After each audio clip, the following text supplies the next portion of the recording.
When we talk about odd man out kind of statements, there are certain things which you need to remember and what are the things we should keep in mind.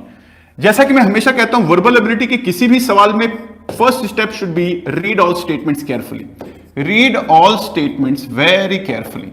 When you read all the statements carefully, you will understand that there are certain things which you are finding in the sentences. The first thing is, whenever we read the statement, there is always something which is known as tone of the paragraph. Then we have what? Then we have something which is known as what? Then we have something which is known as the theme of the paragraph. And then we have something which is known as the syntax of the paragraph. देखो यार, मैं हमेशा बोलता हूं कि English में 99% तुम questions को ना हमेशा इन्हीं तीनों चीजों पे सॉल्व कर सकते हो. या पैरा जंबल हो, या फिर वो पैरा कंप्लीशन हो, या फिर वो ऑड मैन आउट, या फिर आउट ऑफ कंटेक्स्ट का क्वेश्चन हो, चाहे वो पैरा जंबल हो, चाहे वो क्रिटिकल रीजनिंग हो, चाहे वो रीडिंग कॉम्प्रिहेंशन है. भाषा के सभी हिस्सों को ये तीनों चीजें कवर कर लेते हैं. यानी कि अगर वर्बल एबिलिटी का कोई भी सवाल है तो आपको ये तीन चीजें तो समझ में आनी ही चाहिए. और इसके लिए आपको कोई स्पेशल चीज पढ़ने की जरूरत नहीं है. बहुत मैं जब भी बोलता हूं टोन, तो बच्चा बोलता है सर टोन तो पढ़ा नहीं है मैंने. अरे टोन पढ़ने वाली बात नहीं है, टोन समझने वाली बात है कि स्टेटमेंट में जो ऑथर है वो किस टाइप का है ना, किस टाइप का स्टेटमेंट है. वो हैप्पी मोड में है, सैड मोड में है, डिस्क्रिप्टिव मोड में है, किस तरीके से उस स्टेटमेंट को बोला गया है. It is very important to understand tone. The second is theme. कि पैराग्राफ में जो थीम चल रहा है वो इकोनॉमी से रिलेटेड है, हिस्ट्री से रिलेटेड है, किस चीज से रिलेटेड है. So you need to understand this thing, theme also. The third is syntax. Syntax, when we talk about syntax, is basically about the grammatical structure of the statement.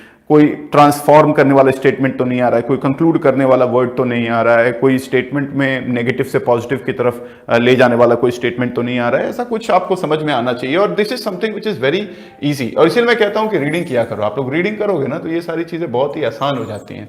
बच्चा मेरे से बोलता है कि सर अंग्रेजी अच्छा करने के लिए मैं ग्रामर पढ़ूं, वोकैबुलरी पढ़ूं.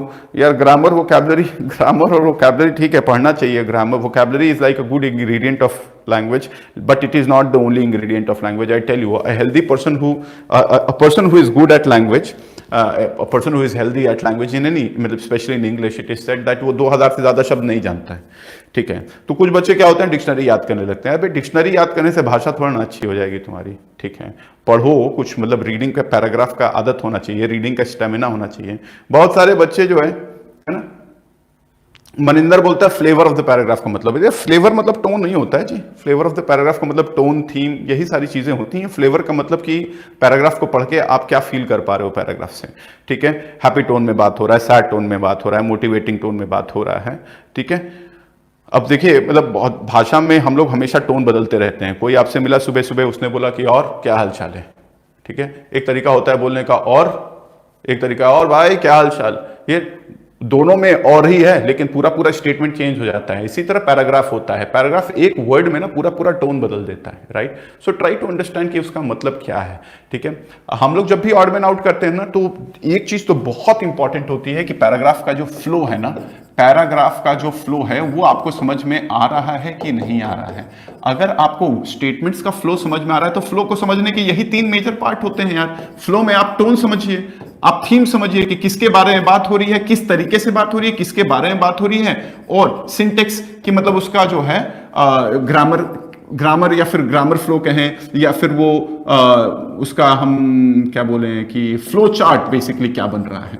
ठीक है, अगर आपको फ्लो चार्टिंग समझ में आ जाती है तो बस ऑड मैन आउट में जी कुछ भी नहीं है. ऑड मैन आउट में भी कुछ नहीं है, और पैरा जंबल और पैरा कंप्लीशन में और समरी में भी कुछ भी नहीं है. Trust me, summary, para jumble, para completion, odd man out, ये चारों के चारों सिर्फ और सिर्फ, मैं हमेशा कहता हूं, बहुत ही शॉर्ट चीज है.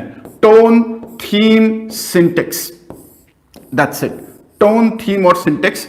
और फिर लास्ट में ये तीनों चीजें समझ में आती हैं तो आइडिया फ्लो आपको समझ में आना चाहिए.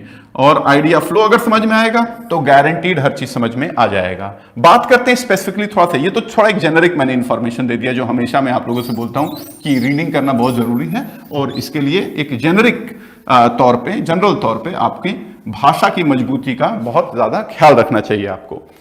कोई ट्रिक नहीं होता है ऑड मैन आउट को सॉल्व करने का. मैं बस इतना बता सकता हूं कि कुछ शॉर्टकट्स होते हैं जो आपके एक्सपीरियंस से आते हैं. मुझे भी एक्सपीरियंस से आए हैं, कहीं से पढ़ा नहीं है. मतलब ऐसा नहीं है कि कहीं किताब से पढ़ा और आकर के यहां पे बक दिया.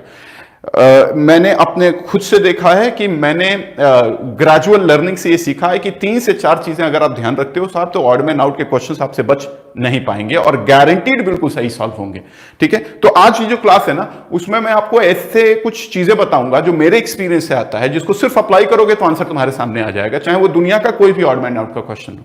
ठीक है, दुनिया का, I am not just talking about cat, I am talking about किसी भी टाइप का क्वेश्चन हो। अगर आपको ये 4 चीजें, 4 पिलर्स आपके क्लियर है ना, तो आप उसको क्लियर कर जाओगे। पहला कि